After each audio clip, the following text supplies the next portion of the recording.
నమస్తే పొలిటికల్ అవేర్స్ స్వాగతం. తెలంగాణలో ఉన్నటువంటి 17 లోక్సభ స్థానాల్లో ఉన్నటువంటి రాజకీయ మరియు భౌగోళికమైనటువంటి పరిస్థితులు ఏ విధంగా ఉన్నాయి, ఏ పార్టీ పరిస్థితి ఎట్లా ఉంది, ఏ నాయకుడి పరిస్థితి ఎట్లా ఉంది, ఎవరు గెలిచేటువంటి అవకాశాలు ఉన్నాయి, గత చరిత్ర ఏం చెబుతున్నది, ఇప్పుడున్నటువంటి అసెంబ్లీ ఎన్నికల్లో ఎట్లా ఫలితాలు వచ్చినాయి, ఈ అంశాలు తెలుసుకునేటువంటి ప్రయత్నం చేస్తున్నాం కదా. ఈరోజు మనం హైదరాబాద్ లోక్సభ స్థానం గురించి తెలుసుకునేటువంటి ప్రయత్నం చేద్దాం. హైదరాబాద్ ఇది మిగిలినటువంటి 16 లోక్సభ నియోజకవర్గాల కంటే చాలా భిన్నమైనది. దాని చరిత్రకు సంబంధించినటువంటి అంశం కూడా చాలా భిన్నమైనటువంటిది. హైదరాబాద్ లోక్సభ ఒకటి, మిగిలినటువంటి 16 లోక్సభ ఒక రకంగా ఉండేటువంటి అవకాశం ఉన్నది. హైదరాబాద్లో ప్రత్యర్థులు ఎవరున్నా సరే, భారతీయ జనతా పార్టీ లేదంటే కాంగ్రెస్, టీఆర్ఎస్, టీడీపీ ఎవరు ప్రభుత్వాలు లేనినా కూడా హైదరాబాద్ను కనీసం ముట్టుకోలేకపోయారు. 1984లో మొదలైనటువంటి మజ్లిస్ యొక్క అప్రతిహత జైత్రయాత్ర ఇప్పటికీ కొనసాగుతూనే ఉంది. 40 సంవత్సరాలుగా హైదరాబాద్ పార్లమెంటుపై మజ్లిస్ జెండా మాత్రమే ఎగురుతున్నది. అయితే దానికి గల చరిత్ర, మిగిలినటువంటి అంశాలు కూడా తెలుసుకుందాము. దీంట్లో హైదరాబాద్ లోక్సభ స్థానంలో కూడా తెలంగాణలో ప్రతి లోక్సభలో 7 ఉన్నట్టే ఇక్కడ కూడా 7 అసెంబ్లీ లోక్సభ కింద 7 అసెంబ్లీ స్థానాలు ఉన్నాయి. 7 ఒకటి మలక్పేట, కార్వాను, గోషామహల్, చార్మినార్, చాంద్రాయనగుట్ట, యాగత్పుర, బహదూర్పుర. ఆ పేర్లు కూడా అన్ని అట్లనే ఉన్నాయి. మళ్ళా ఈ లోక్సభ స్థానం కింద ఇక్కడ ఎంఐఎం తప్ప ఇంకొకటి గెలిచేటువంటి పరిస్థితులు లేవు. 2009 నుంచి అంతకుముందు 3-4 మజ్లిస్ ఎమ్మెల్యేలు ఉంటే 2009 నుంచి ఇంకో 2 పెరిగినాయి. సో మొత్తం 7 లోక్సభ స్థానాల్లో 6 మజ్లిస్కు సంబంధించింది ఉన్నాయి. ఒక గోషామాల్లో మాత్రమే రాజాసింగ్ వరుసగా 3వసారి గెలుస్తున్నారు. అంతకుముందు కూడా బీజేపీ ఒకసారి గెలిచింది, ప్రేమ్ సింగ్ రాథోడ్. అంతకుముందు కూడా బీజేపీ ఒకసారి గెలిచింది. ఒక గోషామహల్ నియోజకవర్గంలో మాత్రమే భారతీయ జనతా పార్టీ గెలుస్తూ వస్తున్నది. అయితే ఇక్కడ బీజేపీయా లేదంటే కాంగ్రెసా, టీఆర్ఎస్ఆ రాష్ట్రాలను ఏలినటువంటి పార్టీలు కూడా హైదరాబాద్లో మజ్లిస్కు ఎప్పుడు పోటీగా నిలబడలేకపోయినాయి. మజ్లిస్ను ఓడించేటువంటి దమ్ము కానీ, మజ్లిస్ తోటి అడ్జస్ట్మెంట్ రాజకీయాలు మాత్రమే చేశాయి. కానీ మజ్లిస్ను ఒకసారి ఓడించాలి అనేటువంటిది ఎక్కడా చేయలేదు. అయితే చాలా కీలకమైనటువంటి సూటి ప్రశ్న ఏంటంటే, సెక్యులర్ వాదులు, లౌకికవాదం అని చెప్పుకునేటువంటి నాయకులారా, మిగిలిన చోట్ల మైనార్టీల ఓట్ల కోసం మాట్లాడేటువంటి నాయకులారా, ఒక్కసారి ఏ మైనార్టీలు మనం తెలంగాణలో దేశమంతా అనుకుంటున్నామో ఆ మైనార్టీలే ఒక లోక్సభ స్థానంలో మెజారిటీగా ఉంటే మిగిలిన పార్టీలు పోటీ చేయలేవు, మిగిలిన పార్టీలు గెలవలేవు. అందుకు ఇది ఉదాహరణ. పోనీ ఇదే మజ్లిస్ నుంచి ఒక హిందువు కూడా గెలవలేడు. ఈ ప్రమాదం ఆంధ్రప్రదేశ్లోని కడప అసెంబ్లీ స్థానంలో కూడా మొదలైంది. నాకు తెలిసి 99 నుంచి ఇప్పటిదాకా అక్కడ ఒక హిందువు కాకుండా ఒక హిందువు ఎవరు గెలవలేనటువంటి పరిస్థితికి వెళ్ళిపోయింది కడప అసెంబ్లీ స్థానం కూడా. అయితే అక్కడ పార్టీ టీడీపీయా, వైఎస్ఆర్సీపీయా లేదంటే కాంగ్రెసా ఉండొచ్చు. కానీ అదే కాంగ్రెస్ నుంచో, టీడీపీ నుంచో లేదంటే అదే వైఎస్ఆర్సీపీ నుంచో అక్కడ ఒక హిందువు మాత్రం గెలవలేకపోయాడు కడపలో. ఇక్కడ కూడా అంతే. మరి ఈ సెక్యులర్ వాదాన్ని హైదరాబాద్లో ఎందుకు మనం చూడకూడదు? సెక్యులర్ అయితే వీళ్ళంతా సెక్యులర్ కాదా? వాళ్ళ సంఖ్య పెరిగిన తర్వాత కాంగ్రెసు, బీజేపీ, టీఆర్ఎస్ ఇంకా టీడీపీ ఏదైనా వాళ్ళకు ఒకటే. మరి సెక్యులర్గా అనుకునేటువంటి మిగిలిన పార్టీలు ఎందుకు గెలవట్లేదు? బీజేపీ సెక్యులర్ కాదనుకుందాం కాసేపటికి. సెక్యులర్లకు ముస్లింల ఓట్లు ఇక్కడ ఎందుకు పడతలేవు? అది ప్రశ్న. దానికి సంబంధించింది పక్కన పెడితే ఇక్కడ 7 సెగ్మెంట్లలో ఒక సెగ్మెంట్లో మాత్రమే బీజేపీ, మిగిలినటువంటి 6 సెగ్మెంట్లలో మజ్లిస్ గెలిచింది. అంతకుముందు ఇక్కడ ఎంబీటీ కూడా 2 స్థానాలు గెలిచి కొంత మజ్లిస్ యొక్క వాళ్ళ స్ట్రెంగ్త్కు సవాలు విసిరేటువంటి పరిస్థితి వచ్చినా కూడా వాళ్ళది కూడా ఇప్పుడు పడిపోయింది. ఇప్పుడు ఎంబీటీ పోటీ చేస్తుందా, గట్టి సవాలు విసురుతుందా, ముస్లిం ఓట్లను చీల్చగలుగుతుందా లేదా తెలియదు. అంతకుముందు విచిత్రంగా ఇదే లోక్సభ కింద ఏముంటుండే, తాండూరు, వికారాబాదు, చేవెళ్ళ లాంటి ఏరియాలు కూడా ఉంటుండేది. అక్కడ హిందువులు మెజారిటీ. తాండూరు, వికారాబాద్, చేవెళ్ళ లాంటి ఏరియాలో కూడా హిందువుల మెజారిటీ అయినా సరే హిందువుల ఓట్లను చీల్చడానికి మిగిలిన పార్టీలన్నీ ప్రయత్నం చేసేటివి. మీకు చరిత్రకి వెళ్తే 99లో సుల్తాన్ సలావుద్దీన్ ఓవైసీ, బీజేపీ బద్దంబాల్ రెడ్డికి 3,87,000 వస్తే కొండా లక్ష్మణ్ రెడ్డికి 2 లక్షల ఓట్లు వచ్చినాయి. సో ఇక్కడ ఈ కాంగ్రెస్ పార్టీ కొండా లక్ష్మణ్ రెడ్డి హిందువుల ఓట్లు చీల్చేటువంటి ప్రయత్నం చేసిండు, దాంతో సలావుద్దీన్ ఓవైసీ గెలిచిండు.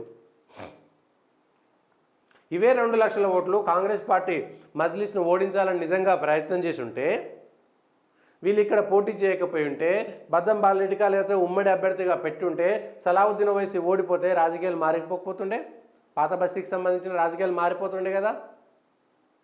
సో ఈ 2 లక్షల ఓట్లలో ఆయన గెలిచింది 4,48,000 ఓట్లు. ఈ 1,00,000 ఓట్లు ఇందులోకి పోయి ఉంటే 4,87,000 ఓట్లు ఈయనకు వస్తుండే కదా, కనీసం 1,00,000 ఓట్లైనా అటువైపు వెళ్ళిపోతుండే కదా. సో 99లో కూడా అట్లాంటి పరిస్థితే.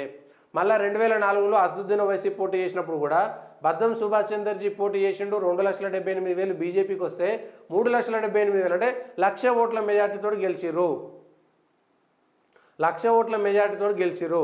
మళ్ళీ అదే కొండా లక్ష్మణ్ రెడ్డి కాంగ్రెస్ నుంచి 2,49,000 ఓట్లతోటి పోటీ చేసిండు.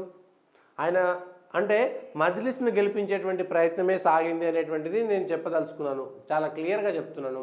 ఇక 2009 నుంచి మారిపోయింది. 2009లో రాజశేఖర రెడ్డి వచ్చిన తర్వాత పూర్తిగా వాళ్ళకు ఒక కేక్ కట్ చేసి ఇచ్చేసారు లోక్సభ స్థానాన్ని. వాళ్ళు గెలిచేటువంటి అవకాశాలు, ఎమ్మెల్యే స్థానాలు, ఎంపీ స్థానం వాళ్ళకు రాసిచ్చినట్టుగా ఒక జాగీర్గా అయిపోయింది వాళ్ళది. ఇంకా గెలిచేటువంటి పరిస్థితి లేకుండా హిందువులు మైనార్టీగా ఉండే విధంగా, ముస్లింలు మెజారిటీ ఉండే విధంగా హైదరాబాద్ లోక్సభ స్థానం వెళ్ళిపోయింది. అప్పటికి కూడా బీజేపీ సతీష్ అగర్వాల్ ఈసారి 4వ స్థానము, కాంగ్రెస్ లక్ష్మణ్ రావు గౌడ్ 93,000, టీడీపీ జాహీద్ అలీ ఖాన్కు 1,93,400 మళ్ళా గెలిచిపోయింది అక్కడ కూడా. 2014లో భగవంతరావుకు మజ్లిస్కు పోటాపోటీగా వచ్చినా కూడా మళ్ళీ ఓట్లు చీలేటువంటి ప్రయత్నం. ఓట్లు చీలినా కూడా దొంగ ఓట్లు దాదాపుగా 4-5 లక్షల ఓట్లు ఉంటాయి. అది ఎలక్షన్ కమిషన్కి తెలుసు, అందరికీ తెలుసు, జిహెచ్ఎంసీకి తెలుసు, ప్రతి ఒక్కరికి తెలుసు అక్కడ దొంగ ఓట్లు ఉంటాయి. ప్లస్ ఇదే హైదరాబాద్లో ఈ పోలింగ్ స్టేషన్లు ఎట్లా ఉంటాయంటే, హిందువులు పోయి మెజారిటీగా ఉండేటువంటి ఆ ముస్లింల ఏరియాలకు పోయి ఓట్లు వేయలేనటువంటి పరిస్థితి. వాళ్ళు ఆ సందులో చుట్టూ వాళ్ళు దడిగట్టుకున్నట్టుంటే వీళ్ళు ధైర్యంగా పోలేనటువంటి పరిస్థితి, పోలింగ్ చేయలేనటువంటి స్థితి, దొంగ ఓట్లు ఎవరి పడుతున్నాయో కూడా చెప్పలేనటువంటి స్థితి. ఫెయిర్ అండ్ ఫ్రీ ఎలక్షన్ హైదరాబాద్లో జరిగిందని అధికారాన్ని చెప్తే నేను ఖచ్చితంగా కాదని చెప్తా. 15 సంవత్సరాలుగా రిపోర్టింగ్ చేస్తున్నా. అంతకుముందు హైదరాబాద్లో ఉన్నటువంటి గోషామాల్లో, మల్లేపల్లిలో జరిగినటువంటి ఎన్నికల తతంగం అంతా నేను చూసిన, ప్రత్యక్షంగా చూసిన నేను ఆ విషయాలను. ఒక రిపోర్టర్గా అక్కడికి లైవ్లో వెళ్ళి మళ్ళీ లైవ్ ఇవ్వకుండా రావాల్సినటువంటి పరిస్థితులు కూడా కల్పించబడ్డాయి. ఇక 2019లో మళ్ళీ అసదుద్దీన్ ఓవైసీ భగవంతరావుకు మధ్యలో జరిగినాయి. పుస్తక శ్రీకాంత్ని తీసుకొచ్చారు, ఫిరోజ్ ఖాన్ పోటీ చేసిండు కాంగ్రెస్ నుంచి, ఆయన చీల్చలేకపోయిండు, మళ్ళీ మజ్లిసే గెలిచింది. ఇప్పుడు కూడా మజ్లిస్కే మెజారిటీ ఉండేటువంటి అవకాశం ఉంటుంది. నిజంగా దొంగ ఓట్లు, మొత్తము దొంగ ఓట్లు పోలు కాకుండా హైదరాబాద్లో ఉండేటువంటి 20 లక్షల ఓట్లలో కేవలము నిజాయితీగా ఉండేటువంటి ఓట్లు మాత్రమే పోలయ్యి, కేవలం నిజాయితీగా ఉండేటువంటి ఓట్లు మాత్రమే పోలయ్యి, మంచి ఓట్లు మాత్రమే, దొంగ ఓట్లు కాకుండా పోలైతే మజ్లిస్ ఓడిపోతుంది. అదే ఆ పోలింగ్ స్టేషన్లను కూడా ఎక్కడో సందులలో, బొందులలో మిగిలిన వాళ్ళు నడిచిపోయడానికి భయపడే విధంగా కాకుండా పోలింగ్ స్టేషన్లను కొంత రోడ్డు వైపుకు తీసుకురాగలిగితే మిగిలిన వాళ్ళ ఓటింగ్ కూడా పెరిగేటువంటి అవకాశం ఉంటుంది.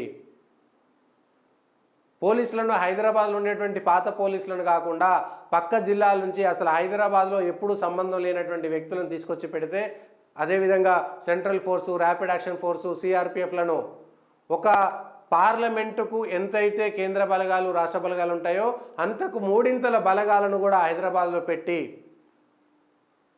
ధైర్యంగా ఓటింగ్ చేయించగలిగితే, ఎందుకంటే డీజీపీనే లాఠీ పట్టుకొని కొడతా అన్నటువంటి హైదరాబాద్కు సంబంధించినటువంటి ఎంపీ ఉన్నటువంటి నేపథ్యంలో పోలీసులు ఎట్లా పనిచేస్తారనేటువంటి తెలవాలి.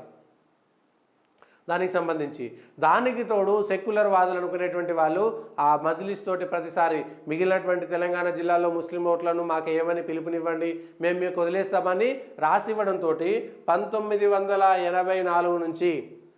1984 నుంచి ఇప్పటిదాకా 40 సంవత్సరాలుగా, అంతకుముందు కాంగ్రెస్ నుంచి గెలిచినటువంటి కేఎస్ నారాయణ, మెల్కోటే, వినాయకరావు కొరాట్కర్ వీళ్ళు 3 మాత్రమే గెలిచారు.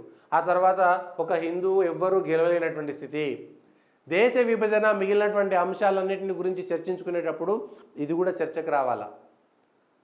కేరళలో ఉండేటువంటి ముస్లిం లీగు గెలిచేటువంటి ప్రాంతాల్లో, కడప లాంటి ప్రాంతాల్లో, ఉత్తరప్రదేశ్లో ఒక 3-4 స్థానాలు, బీహార్లో 3-4 స్థానాల్లో, మహారాష్ట్రలో ఔరంగాబాద్ లాంటి స్థానాల్లో మెజారిటీ గనక ఒక వర్గం వాళ్ళు వెళ్ళిపోయిన తర్వాత అక్కడ బ్రతికేటువంటి పరిస్థితులే ఉండవు, ఇంకా ఓటేసేటువంటి పరిస్థితి ఎక్కడ ఉంటుంది?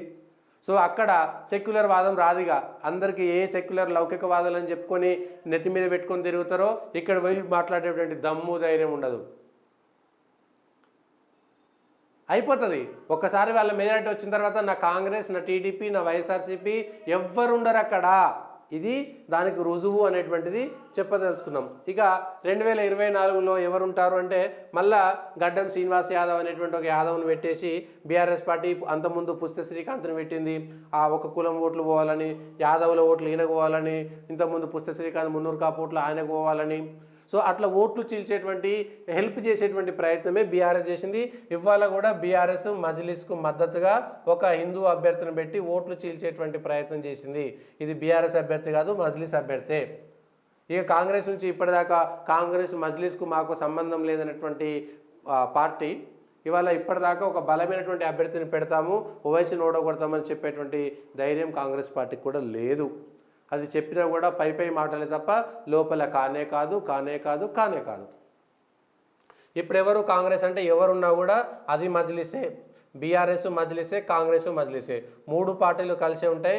భారతీయ జనతా పార్టీ మాధవిలత కొంపెల్ల కేవలం హిందువుల ఓట్లు మాత్రమే పడాలి. అయితే ఈసారి ఈ ట్రిపుల్ తలాక్ అనేటువంటి అంశం వచ్చిన తర్వాత ట్రిపుల్ తలాక్లో కొంతమంది ముస్లిం మహిళలు ఒక మహిళగా ఈమెకు మేము ఓటేస్తామనేటువంటి ముందుకు వస్తుందనేటువంటిది బీజేపీ మాధవీలత ఆశపడుతున్నారు. హిందువుల ఓట్లు కూడా చీలిపోవు ఈసారి వీళ్ళు చేసేటువంటి చీప్ ట్రిక్ల కంటే.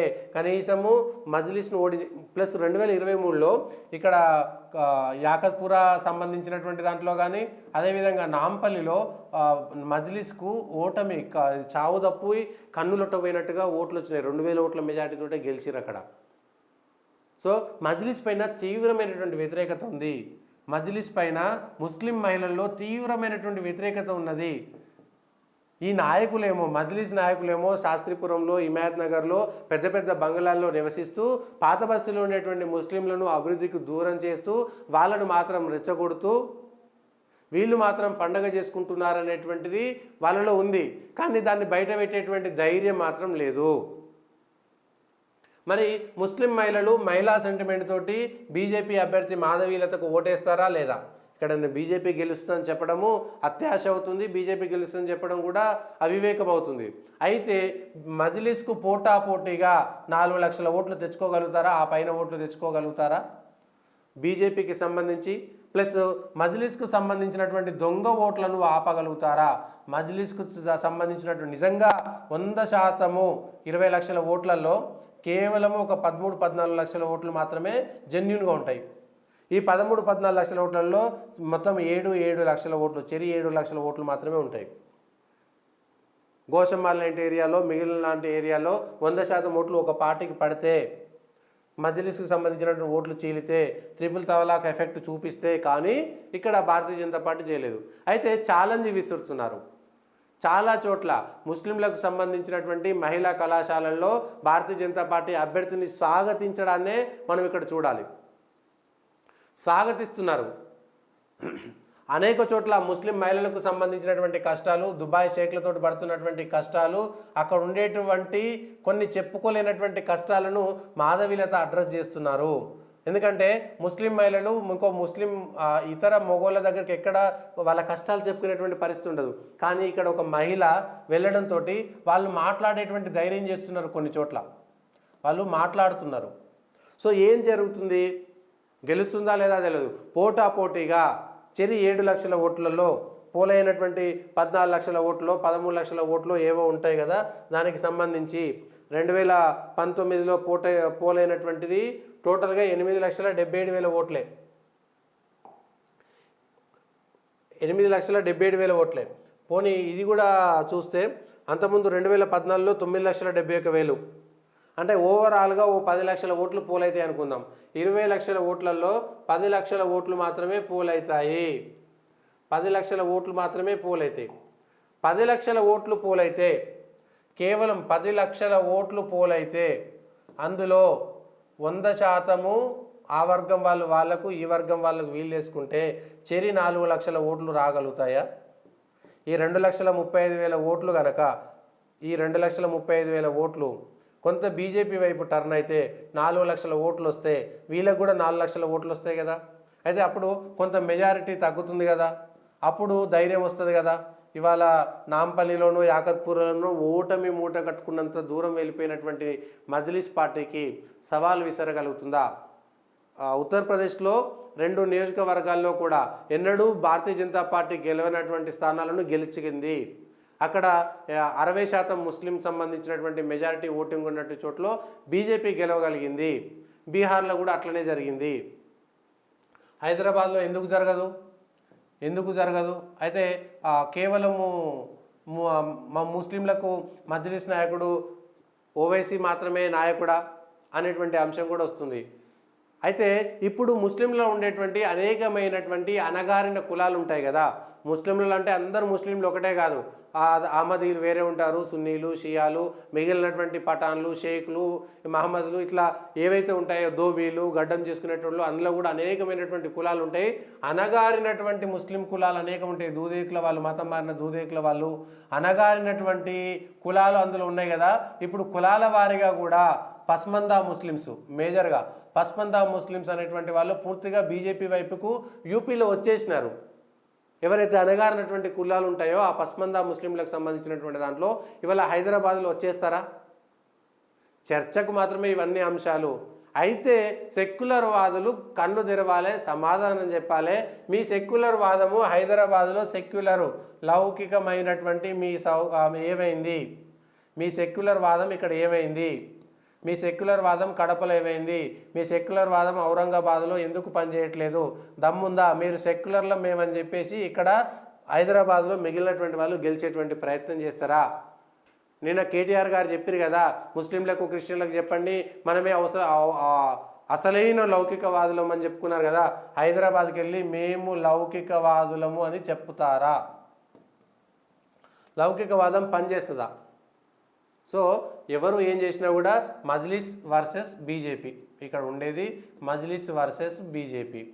ఎంత మేరకు పనిచేస్తుంది బీజేపీ క్యాడరు, మజ్లిస్ ఎంత మేరకు పనిచేస్తుంది? నిజంగా ట్రిపుల్ తలాక్కు సంబంధించినటువంటి ఎఫెక్ట్ ఉన్నటువంటి ముస్లిం మహిళలంతా కూడా 5%, 6% బీజేపీ వైపు మారతారా? సీక్రెట్ ఓటింగు, ఎవరికి ఏం ఐడియా ఉండదు. 100% ముస్లిం ఓటింగ్ ఉండేటువంటి చోట కాకుండా 20-30% ఓటింగు హిందువులది ఉండి 80% ముస్లిం ఉండే చోట కొంత ముస్లింల ఓటింగు పక్కకు పోయినా కూడా ఎవరికి అర్థం కాదు. మరి ఎంబీటీ పోటీ చేస్తుందా? ఎంబీటీ గట్టిగా పోటీ చేసి మజ్లిస్ను ఓడించేందుకు ప్రయత్నం చేస్తుందా? కాంగ్రెస్ బలమైనటువంటి అభ్యర్థిని, ముస్లిం అభ్యర్థిని పెట్టగలుగుతుందా? ఇవన్నీ అనేకమైనటువంటి అంశాలను బట్టి ఉంటుంది. కానీ పోటీ మజ్లిస్ బీజేపీ మధ్యనే హైదరాబాద్ లోక్సభ స్థానంలో ఉంటుంది. మరి సెక్యులర్ వాదులు కళ్ళు తెరుస్తారా, తెరవదా? ఈ హైదరాబాద్ లోక్సభ స్థానం చూసిన తర్వాత, ఇక్కడ గెలిచినటువంటి చరిత్ర చూసిన తర్వాత, పార్టీల అంతర్గత వ్యవహారాలు చూసిన తర్వాత, మజ్లిస్తో అంటగాగినటువంటి వ్యవస్థ చూసిన తర్వాత లౌకికవాదులను తెలంగాణ ప్రజలు నమ్ముతారా లేదా అనేటువంటిది తెలంగాణ వ్యాప్తంగా చర్చ జరగాల్సినటువంటి అవసరం మాత్రం ఉన్నది.